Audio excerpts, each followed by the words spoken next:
Hello everybody. This is Mr. MMW. Back to you with another episode of my tutorial series. This time I'm gonna do what this series is meant for and develop some theories, let's say, about how to play this game. And let's get to that first so that afterwards we can do everything in the game, right? So I'm gonna jump right in, close this thing. Oops, not that one. Not that one. Oh, come on, I forget.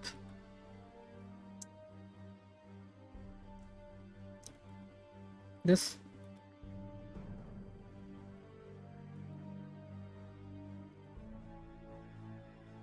And New Japan, yeah. There we go. Close this thing. Hello. No, still not. Okay, there we go. So, so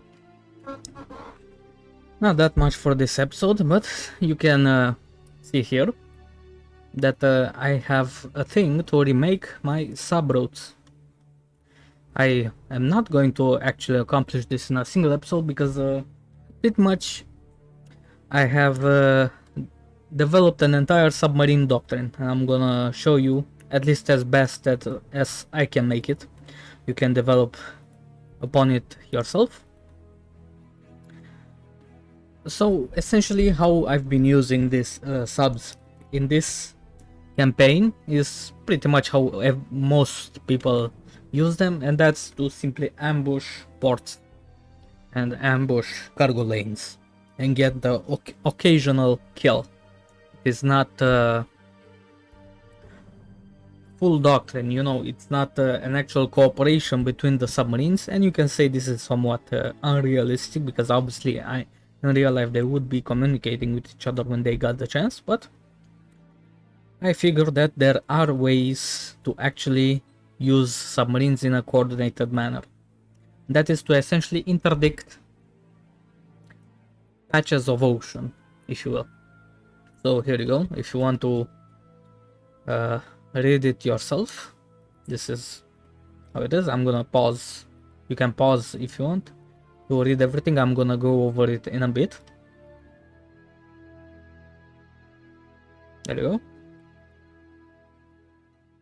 And that's that. Now I'm gonna switch over to I made a damn PowerPoint presentation. Oh, wrong window. If only OBS actually showed the windows properly and didn't I think I have to minimize this. Yes.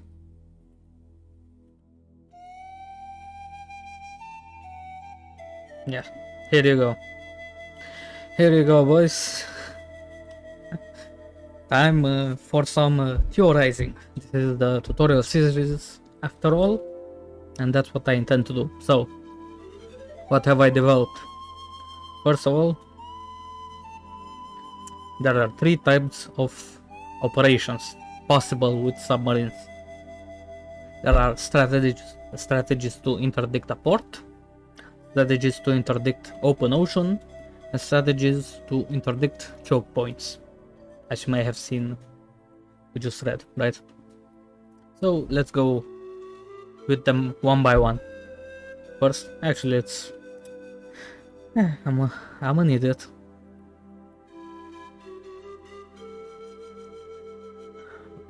You already knew this, but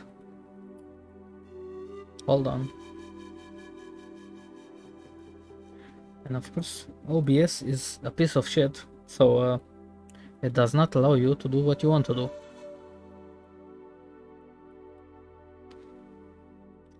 Close this thing. Those are what I just showed you are essentially just the formations, if you will. And now they refuse to show what I want to show.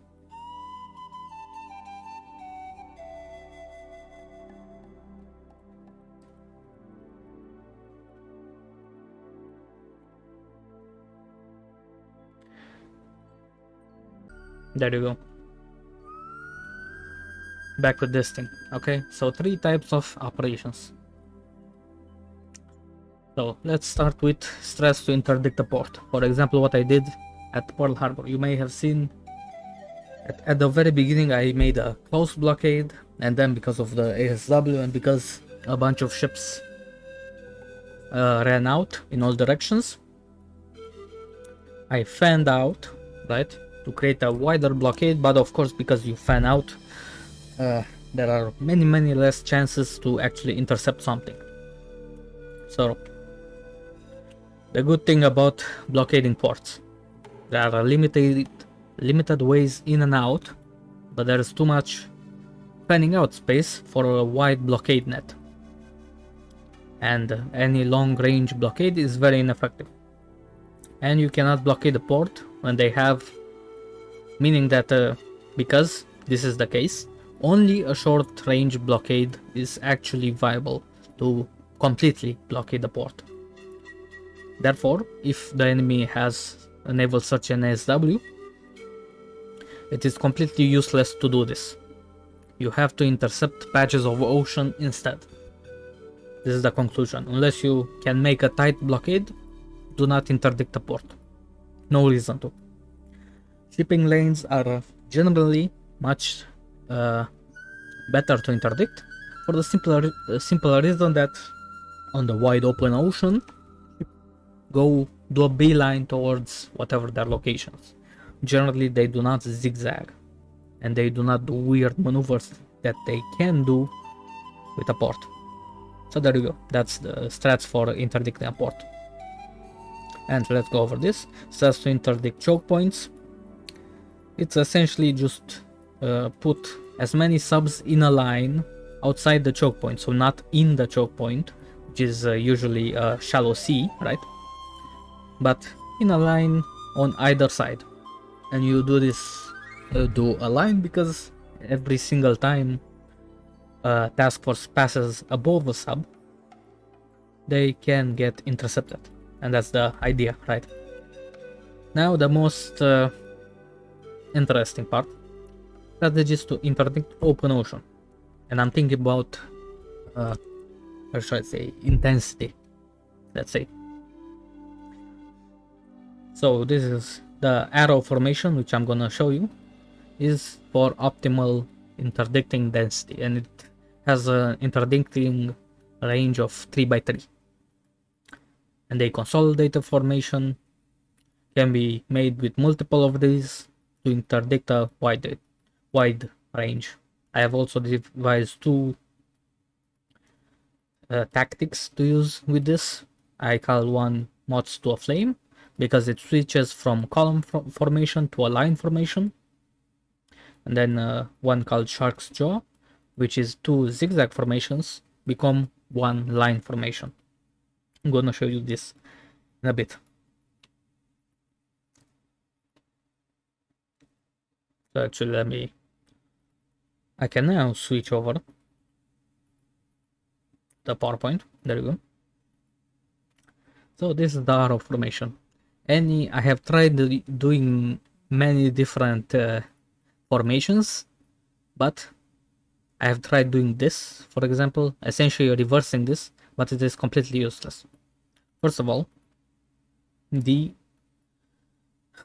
are the basic formations, right? The column, I have thought about this, and essentially the column is the least intercept chance, right? Because if let me pull one of these things. If a cargo ship passes through here, it has 1 chance of detection, and then it passes. But because it is wide, it has the widest possible detect chance while having the most intercept. No, the reverse. Having the most detect chance while having the least intercept chance, right? Meanwhile, the line formation is the exact opposite. It has the most intercept chance, because obviously every single time this ship passes through, it has a role of intercepting. Meanwhile, the arrow formation, which you can also maybe call a zigzag type of formation, is made with the idea in mind that if a ship passes through, not only is it a combination of these, right? Because this is a 5 by 2 by 1, and this is also 1 by 5, right? This is a 3 by 3, and because if, say, the cargo ship detects this and they have a successful roll of avoiding the situation, they say pull back. But because the subs keep advancing,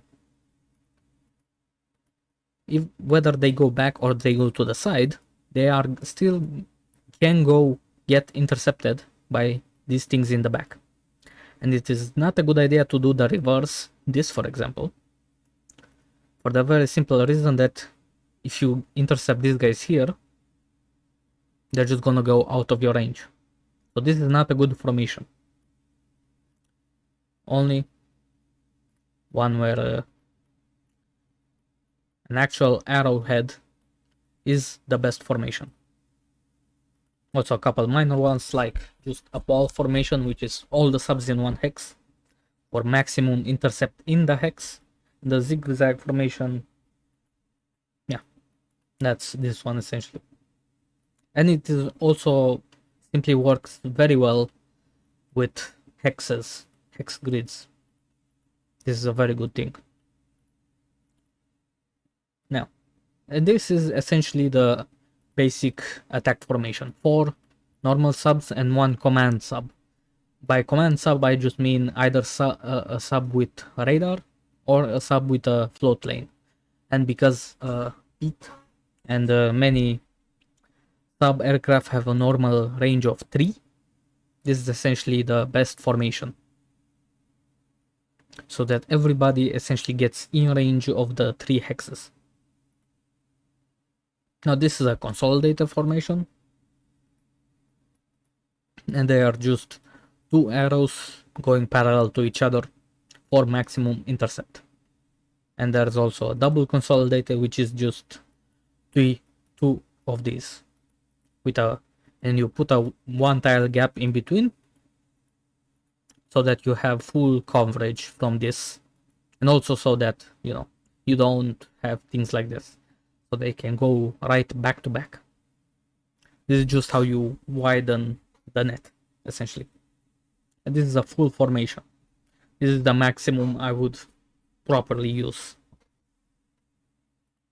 right? This has a full formation, has 40 subs in it. That's a lot of subs. Japan does not get that many, unfortunately. Now, let's talk about formation tactics. So this is the first one, mods to a flame. It is very simple. This is essentially what I did near to Pearl Harbor. You saw I made essentially a line to detect something, and then concentrate for max intercept chance. So they all create, it goes from a column to a line like this, right? And this is the best for high value targets. Essentially, you want to detect and you want an intercept as much as possible. This is not good for killing as many targets as possible. It is only if you want to kill one specific thing at a time. Now the shark's jaw, this thing, it has a somewhat reverse formation to the arrow, which I just said is bad, but it starts right like this,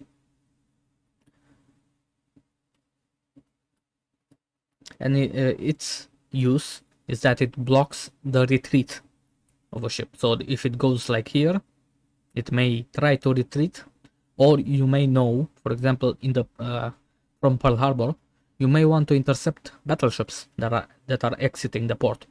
So the battleships are coming from here. They are going in here, but of course, because subs are very slow, they cannot actively run up to them and intercept them. So what you do is you create this formation, and they, from two diagonal lines, right, they coalesce into a single line. Similar with this, it also coalesces into a line, but you're focusing on essentially creating a net, right? It gets closer and closer so that they cannot maneuver in any way. That you're going to, first of all, detect them. Presumably these command subs are gonna detect them. These ones on the inside are gonna intercept them as they retreat. And this is most useful when there are many targets that are retreating, right? So you can see that if there were multiple of these, right, and they were all escaping, each sub would engage one target as it escapes. That's the idea anyway. So going back, an arrow formation, how do you use this, right? The arrow formation has 5 subs and interdicts a 3x3 area, right? I actually did a typo.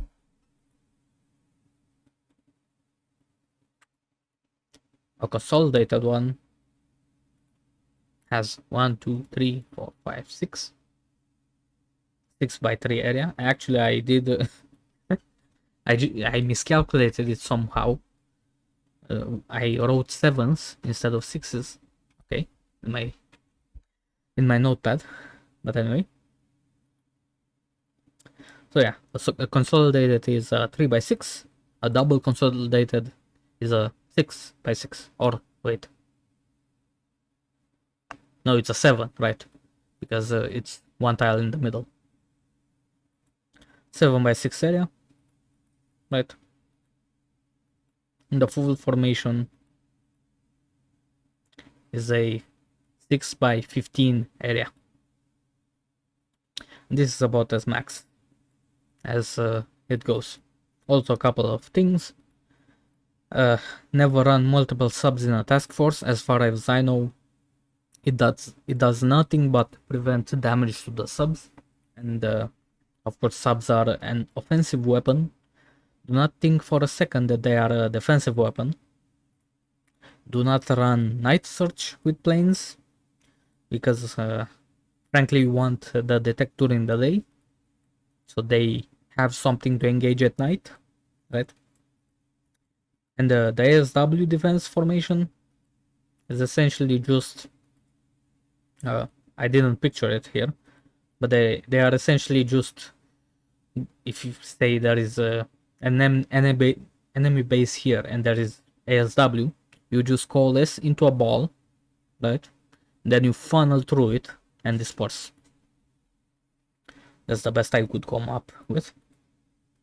And that is the interesting practice of the milk cow. You might be familiar with the German tactic of using subs as tankers. Unfortunately, Japan does not have such things. But that does not mean that you cannot prolong the range of submarines with oilers that big. You unfortunately cannot rearm them with torpedoes while at sea. I did try it, I did test it, it is impossible. But you can refuel them. And that is because we are operating now with formations of subs, right? We can actually use a fixed position where we have an oiler and we refuel an entire formation. That is very much possible, and because this is a tutorial series, and I'm playing against the AI, I might as well not go for the most optimal, strategies, and go for the craziest strategies. Right? So essentially I want an oiler, a repair ship, and a submarine tender in a task force who sits in a random spot in the Pacific that every single sub can go to repair. And I'm gonna show you how to set it up when I do set it up. Unfortunately, I do not have everything that I need right now. So let's switch over. Hold on. Let's switch over to this. So I calculated it, and essentially we can run with the number of subs that Japan has. We can either do what we did so far, which is just intercept random ships that come our way, which is not really a, how should I say, you can get kills, but you are not going to prevent a convoy from reaching its goal. And if you do actually want that, if you do actually want to sink an entire fleet, you need to do this. You need to simply interdict an entire patch of ocean with the formation that I gave you. And Japan can interdict with the 58 or something submarines that it gets at the beginning of the game. It can interdict 3. It can make 3 of those formations, double formations of 6x7 zones. And you have to determine where they will be, because I'm gonna play it risky. I'm going to try to interdict San Francisco, or the area just, to the west of San Francisco, Brisbane, and the Mid-Pacific Gap. And time will tell how successful we are. I'm also gonna create milk cows for every single one of these. Of course, this is a little problematic, creating a milk cow for the South Pacific, but let's hope I can handle it. And yeah, not much else happening actually this turn. It did take me a while to actually, let's go back to the game. If I can find the game. Hello.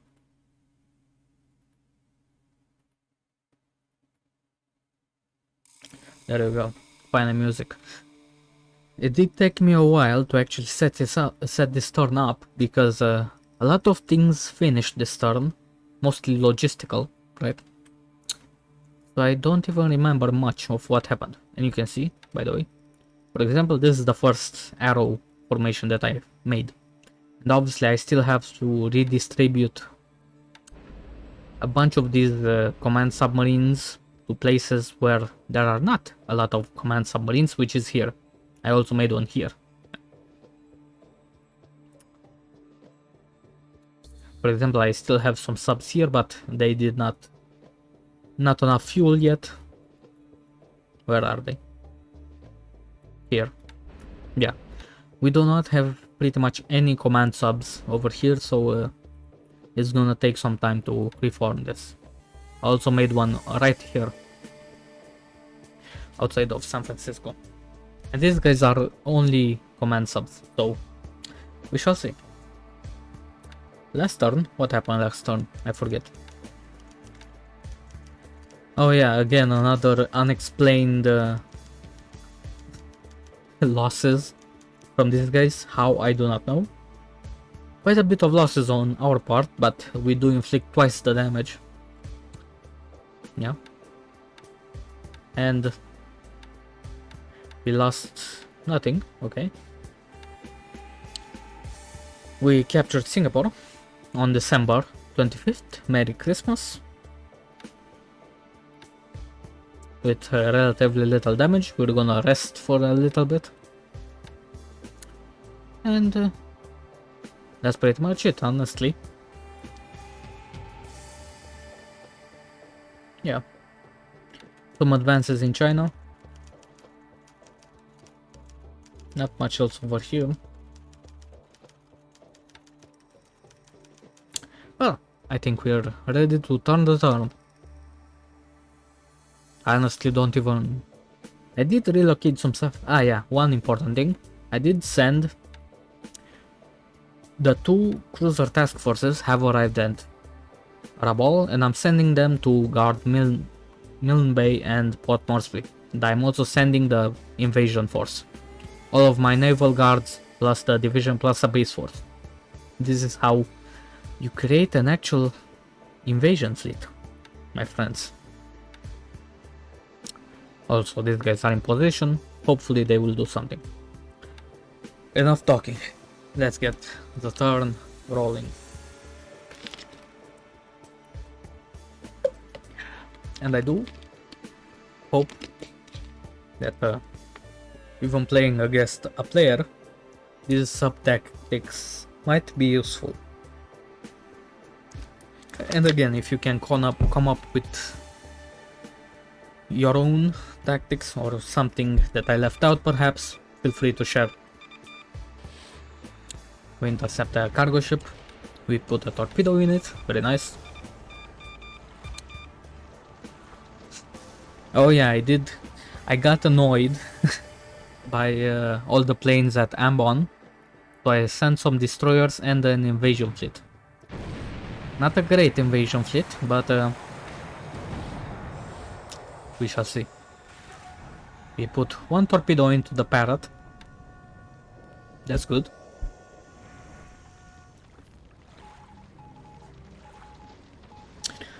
There is still one destroyer there. I hope my ships are quite lightly escorted, so we will see.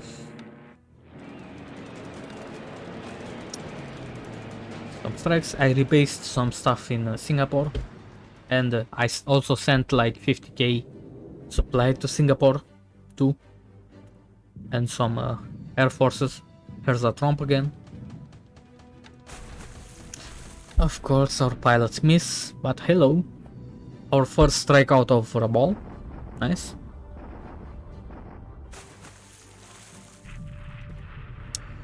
They miss. Okay. Ah, here we go.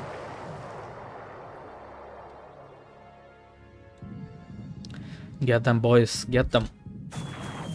Very nice. And again, we have two cruiser formations that are just gonna sit in these two bases until we capture Port Moresby. They're just gonna sit there, so this does not happen, right?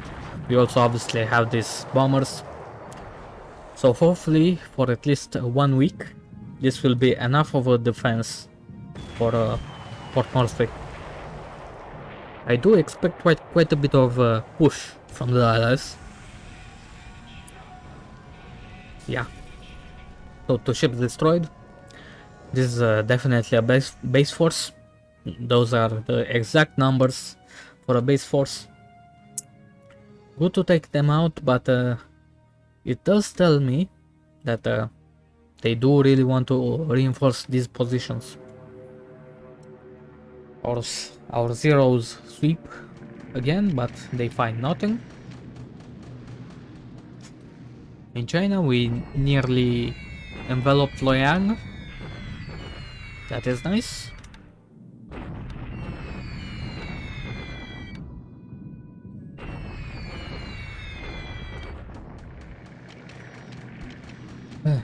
Oh, hello. There are still quite a lot of... And finally, by the way, our Imperial Guards division arrived here. Finally.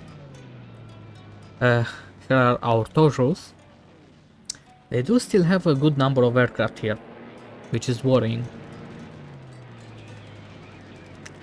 But soon enough I do want to transfer every single plane from both Singora and Kuantan to...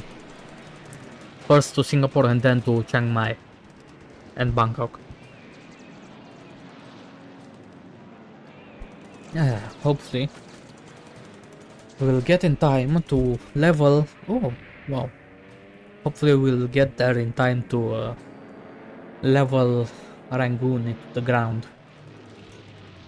But our Tojo just got killed by a Blenheim, no less.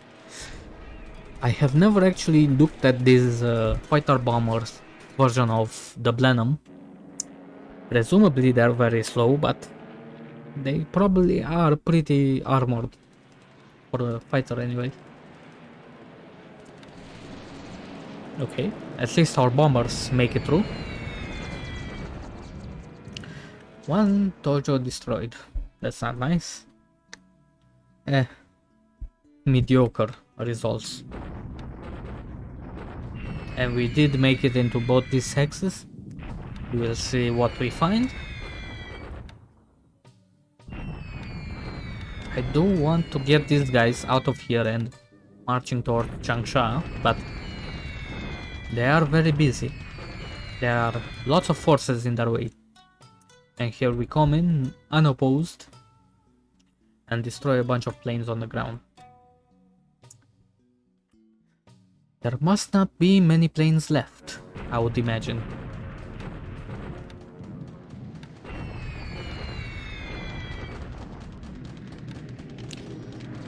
I see that, but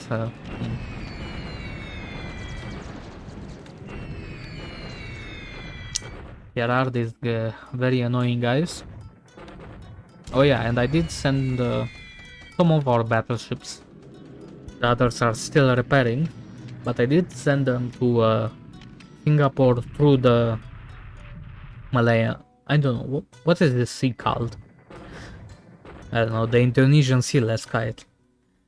I did send them to Singapore to there, so that I can bombard Moulmein, because our forces near Rangoon are nearly into Moulmein. Here are some zeros just outside Panamang. Another cargo ship, okay.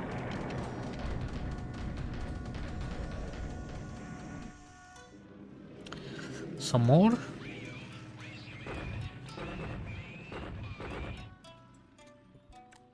We do notice two ships near San Francisco. At speed 13. Speed 13.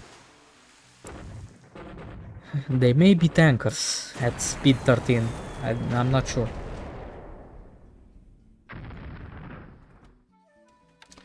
Speaking of tankers, we do sink another tanker and put 2 more torpedoes into them. Oh yeah, and I put these guys on a secondary mission if they cannot find any ships to sink. They're gonna bombard, bomb this airfield. And they apparently have fighters here, which is unexpected. But good thing I do have 2 whole full squadrons of zeros here. I have not sent even a single squadron of zeros to Rabaul. You might ask yourself, why did I do this? First of all, because I'm gonna take Port Moresby. And after I take Port Moresby, I'm simply not gonna have anywhere where the allies have enough range to engage us with their bombers or with their fighters. Not to mention that we have our carriers there. So there is simply no need for fighters yet there. Eventually, of course, we will need zeros there, but not yet. And we do have some A6M5s, A5M2s, I forget what they're called, that we have to upgrade to zeros. But here we go. Yeah, not great, but okay.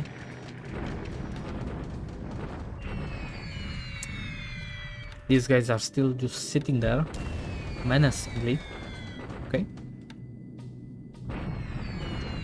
These guys are bombing our airfield, which is not nice because we do not have much supply there. Unfortunately, I forgot to bring.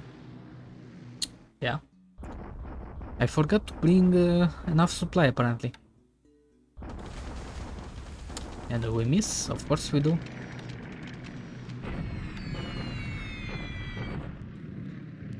Chattanooga City. Here you go. Right into Savi. 2 torpedoes, very nice. It had troops on board. That's not nice. And you saw we are very near Moulmein. In another couple of turns, we are gonna be there.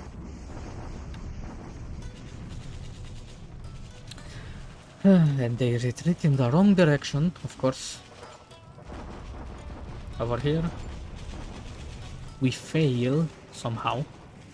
Okay. This is a clear terrain tile, so we should, yeah, absolutely destroy them. Oh yeah. And in Kokong? Hmm. 2 base forces and a core. Hmm. That's not great, if I'm honest. Initially I... Can we do it? No. Initially I wanted to come take this hex, and then advance together through here. We may need to go to here and then back this guys up. We will see. You gotta hate how these guys never surrender. And okay, here's the Imperial Guards. They took forever to get here, but at least they're here now. And they destroy this space force.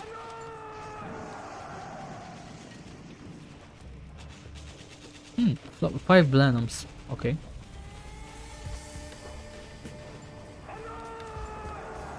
At Ilolo, we attack again. We fail again somehow. 8 to 1, and we fail. These SNLF troops are not what I was bargaining for.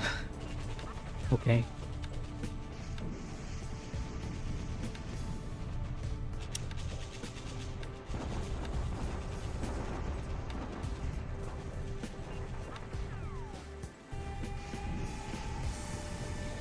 They are still attacking us at Wenkao. Okay. And they're doing some damage. Also, our paratroopers got into Tate. By the way, here's something I learned. If you paratroop into a location like Buswanga, you cannot pick them up again unless they have an airfield. So I'm gonna have to bring ships into Buswanga to pick up those like 20 guys. Unfortunate, but there you go.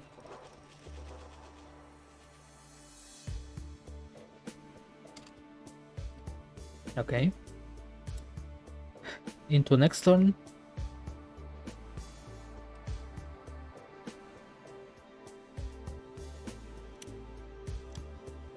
Kalapan.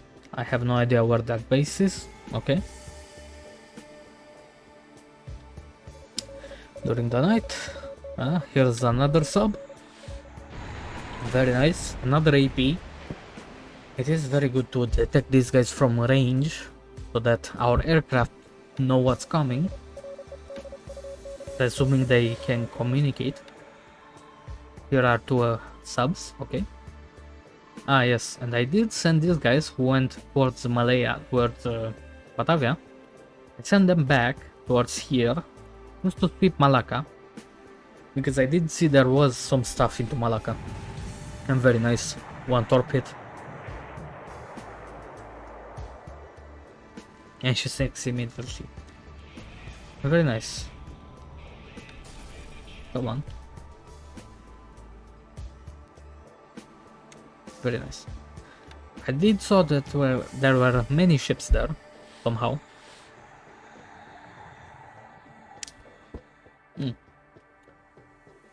So I'm doing that, and I'm also sweeping Singapore for mines. And afterwards we can rebase everything to Singapore. I already actually sent pretty much everything in Saigon to Singapore. Another sub? The destroyer. Here's that American destroyer again. Hello. I have a bunch of transport ships and some torpedo boats here. And I think 2 DMSs, right? Now let's just skip through this, because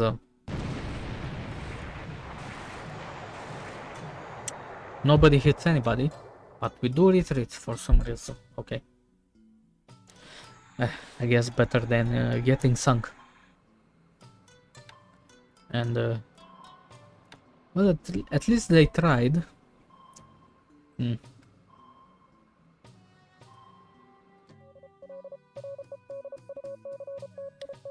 Here's the perch. Okay. Oh yeah, that's the supply ships going to Singapore. And here we go, we intercept some supply ship as well. And these are our that division going into Balikpapan. They arrived sooner than I expected actually. This is where the Kashima is, by the way. I do generally like using ships of the same class together because, you know, first of all, historical, you know, and they were designed, you know, to actually operate together, and they have similar endurance and stuff and speed, so they work great together. And I'm gonna send this one to Rabal together with the other ones.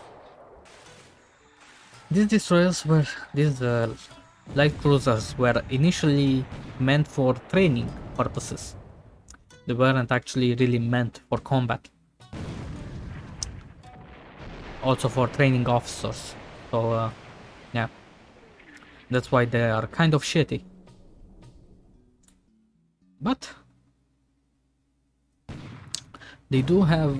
Oh, never mind, this is a Naka. I'm just dumb. Okay. But anyway, the Kashimas are actually pretty good for fast transport, because they can carry quite a lot of troops, unlike most other cruisers. Nobody hits anyone, and we retreat once again. Jesus Christ. Again at Palmyra, and we sink an AG, very nice. Come on, torpedo planes.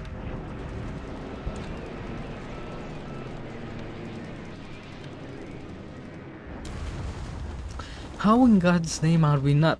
This Kambala ship. Kanimbla, okay.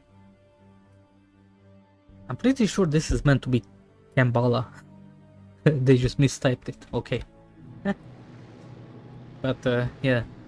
This is the luckiest ship I've ever seen. Jesus Christ. Wasting torpedoes, I guess. Another transport, okay. Only one Tojo.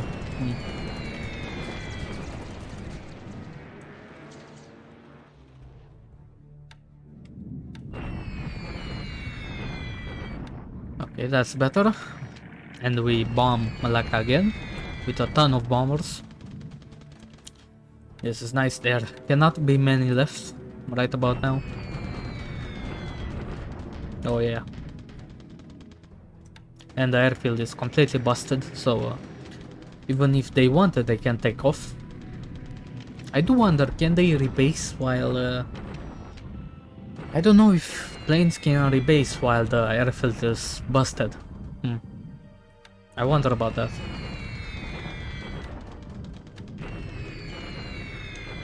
Some guns destroyed, okay.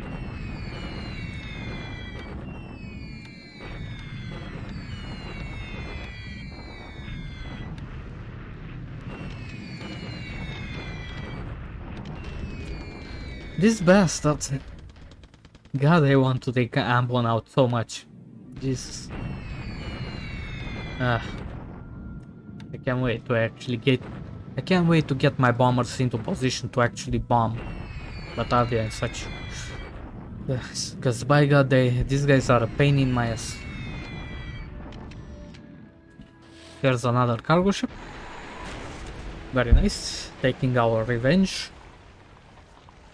Some movement. We attack here. We once again fail.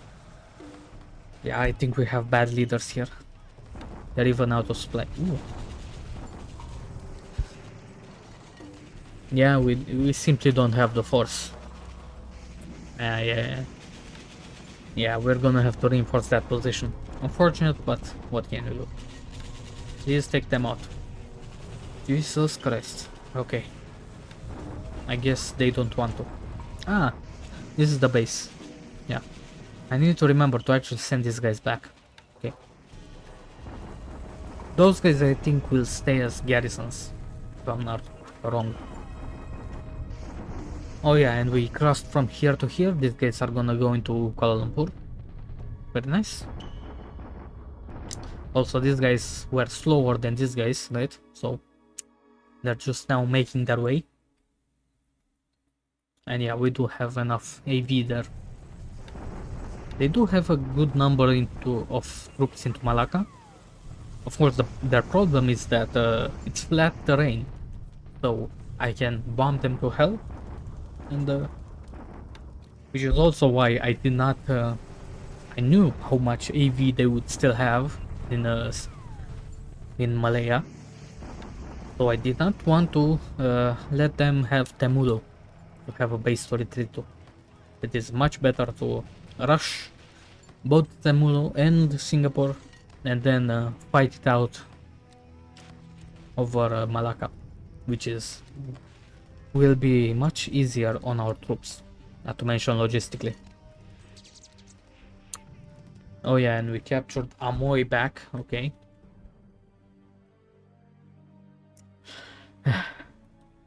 These guys are very annoying. Anyway, let's look at what we did today. 14 buffaloes, 7 blenheims, okay. 44 to 13. If you look at the losses total, 671 for 284. That's very nice. Anything that's over 2 to 1, it's good. Yeah, and this one burned out at Kuching. Unfortunate. And we sink a decent number of ships. Nothing crazy, but here you go.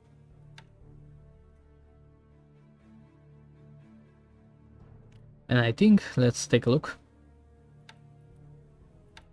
You can see I'm moving some units because these guys are completely burnt out. But, yeah. I do dare say they need 1 day more rest. I did not want to give them so much time, but maybe on New Year's Day we can take them out.